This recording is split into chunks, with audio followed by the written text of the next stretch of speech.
Election से पहले नून league और पीपल्स पार्टी के लफ्जी एक्शन में तेजी, एक दूसरे के सियासी मोर्चों पर ताबड़तोड़ हमले। सिंध वालों के पास बताने को 15 मंसूबे भी नहीं, मरियम नवाज का चैलेंज। बिलावल भुट्टो ने शेर को खौफजदा करार दे दिया। शहबाज शरीफ ने चेयरमैन पीपल्स पार्टी को सियासी कैदियों की रिहाई से पहले जाती जेलों के खात्मे का मशवरा दे डाला।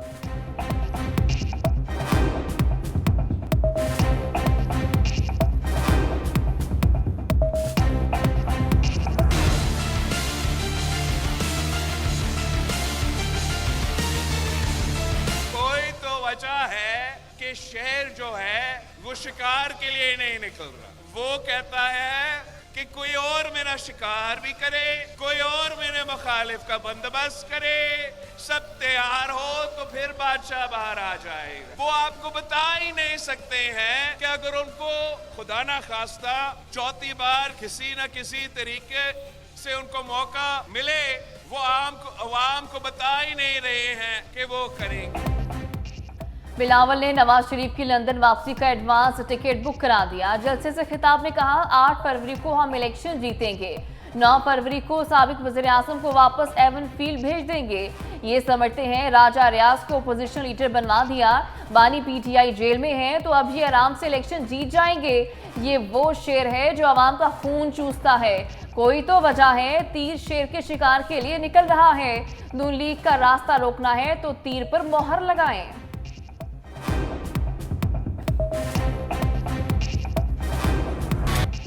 नून लीग और पीपल्स पार्टी की 90 की दहाई में वापसी। शहबाज शरीफ ने भी बिलावल को निशाने पर ले लिया। कहा, एक सियासतदान कहते हैं हुकूमत मिली तो तमाम सियासी कैदियों को रिहा कर देंगे, उनको मशवरा है कि जाती जेलों के खात्मे का भी ऐलान करें।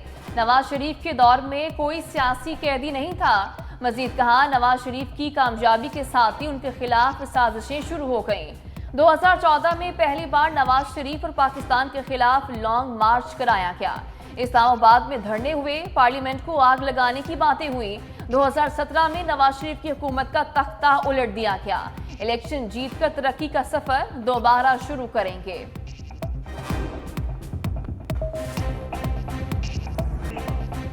मौलाना फजलुर रहमान ने पीटीआई दौर को फितना करार दे दिया। मुल्तान में खिताब करते हुए कहा, फितने के 3.5 साल के बाद मुल्क की तरक्की की शरह मनफी हो गई।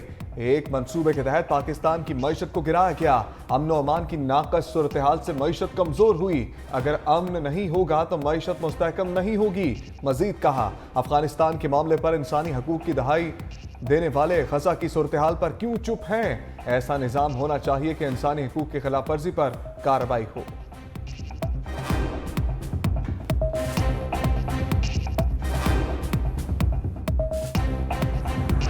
इलेक्शन कमीशन सियासी जमात से इंतखाबी निशान वापस ले सकता है। तहरीक इंसाफ ने इंट्रा पार्टी इंतखाबात में अपने ही मेंबरान को लाइल्म रखा। कानून के मुताबिक पीटीआई को बल्ले का इंतखाबी निशान नहीं दिया जा सकता। सुप्रीम कोर्ट ने तफसीली फैसला जारी कर दिया। चीफ जस्टिस काजी फायज ईसा ने 38 सफ़ात पर मुश्तमिल फैसले का आगाज सियासी जमात के बानियों में से एक का हवाला देकर शुरू किया। फैसले में कहा गया, इलेक्शन कमीशन ने पीटीआई को मुताबिद शोकॉस नोटिस जारी किए जिनके इंट्रा पार्टी इंतखाबात नहीं कराए गए। इलेक्शन एक्ट के मुताबिक इंट्रा पार्टी इंतखाबात ना कराने पर इंतखाबी निशान वापस लिया जा सकता है।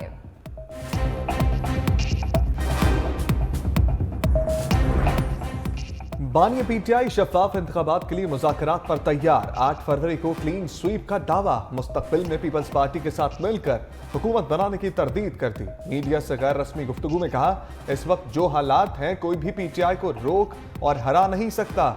हमारी जमात को खत्म करने की कोशिश हो रही है। सारा ड्रामा 8 फरवरी के लिए किया जा रहा है। एक मफरूर को वीआईपी प्रोटोकॉल दिया जा रहा है। सवालों का जवाब देते हुए बोले, हम हुकूमत बनाने में पीपल्स पार्टी का साथ क्यों देंगे? सियासी इत्तेहाद सिर्फ MWM और JUI शेरानी के साथ हो सकता है। शेख रशीद ने प्रेस कॉन्फ्रेंस की थी जिसकी वजह से हमायत नहीं की।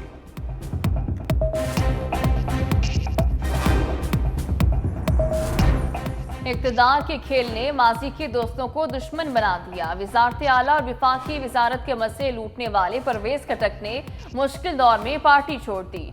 1.5 इंच की अलग मस्जिद बनाकर बानी पीटीआई की किरदार कुशी भी शुरू कर दी।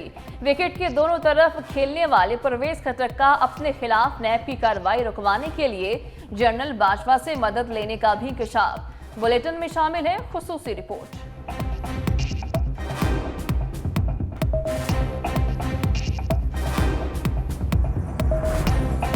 आम इंतखाबात में फौज और सिविल आर्म फोर्सेस की तैनाती का नोटिफिकेशन जारी। इलेक्शन कमीशन ने आर्म फोर्सेस के लिए ज़ाब्ता अखलाक भी जारी कर दिया। अफवाज पाकिस्तान की तैनाती सिर्फ इंतहाई हसास पोलिंग स्टेशंस के बाहर की जाएगी। Civil arm forces ballot papers की छपाई के दौरान प्रिंटिंग प्रेस की सिक्योरिटी पर भी मामूर होगी। बैलेट पेपर्स की डिस्ट्रिक्ट रिटर्निंग अफसर के ऑफिस तक तरसील और वोटों की गिनती मुकम्मल होने के बाद इंतखाबी सामान आरओ ऑफिस तक पहुंचाने की जिम्मेदारी भी सौंप दी गई।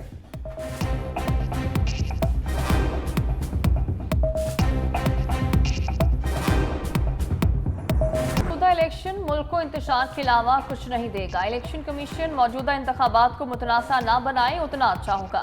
साबिक वज़ीर आज़म शाहिद खाकान अब्बासी की मीडिया से गुफ्तगू, कहा इस तरह इलेक्शन कराने से मुल्क किसी सूरत नहीं चलेगा। पकड़ धकड़ से इलेक्शन मुतनासा हो जाते हैं। ये कैसा इलेक्शन है कि लोगों को बुलाकर दबाव डाला जा रहा है। इलेक्शन के अमल को गैर मुतनासा बनाते हुए शफाफ इलेक्शन कराएं। नून लीग से कोई इख्तलाफ नहीं, नवाज शरीफ मेरे कायद थे।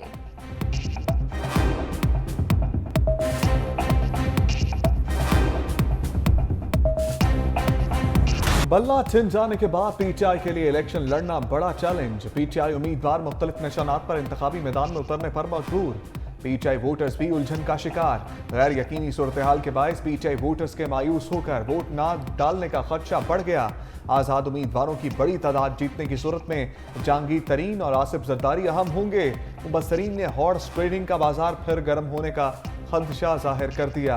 बुलेटिन में दिखाएंगे खुसूसी रिपोर्ट।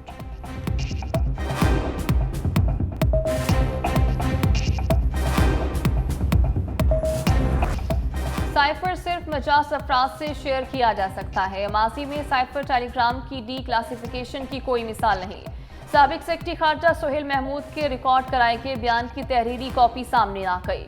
सुहेल महमूद ने 22 जनवरी को ऑफिसर सेक्रेटरीट अदालत में बयान कलमबंद करवाया। कहा 27 मार्च 2022 को साइफर शाह महमूद कुरैशी के हवाले किया गया। 28 मार्च को बनी गाला में होने वाली मीटिंग के दौरान मैंने बताया साइफर की डी क्लासिफिकेशन से अमेरिका और कुछ दूसरे ममालिक के साथ ताल्लुकात मुतासिर हो सकते हैं। 8 अप्रैल को काबीना की मीटिंग हुई। तय हुआ था पार्लियामेंट में इन कैमरा ब्रीफिंग दी जाएगी। सितंबर 2022 तक साइफर की कॉपी वजारत खारजा को वापस नहीं मिली।